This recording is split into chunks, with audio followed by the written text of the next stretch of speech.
খুব সহজ সরল বিষয়টাকে অনেক জটিল করে ফেলি। লাগবে না, শুধু পালন করুন, আর কিচ্ছু চিন্তা করবেন না। প্রভু গুরুদেব যদি বলে 16 মালা জপ করতে, 16 মালা জপ করুন। 4টে নিয়ম পালন করতে, 4টে নিয়ম পালন করুন। প্রচারে সাহায্য করতে, প্রচারে সাহায্য করুন। বৈষ্ণব অপরাধ থেকে দূরে থাকতে বলেছে, বৈষ্ণব অপরাধ থেকে দূরে থাকুন। আলাদা করে কিছু চিন্তা করবেন না। আলাদা চিন্তা করলেই গন্ডগোলটা শুরু হয়। দেখবেন আপনি, গুরুদেব বলেছে 16 মালা জপ করতে, কমপক্ষে আমি 16 মালা জপ করব। গুরুদেব বলেছে প্রচারে সেবা করতে, সাহায্য করতে, আমি প্রচারে সাহায্য করব।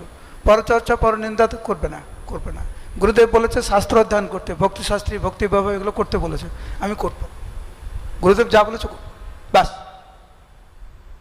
একেহ কুরুনন্দনা। পৃথিবী ধ্বংস হয়ে যাক, আমার কিছু যায় আসে না। গুরুদেব বলেছে করতে, আমি করব।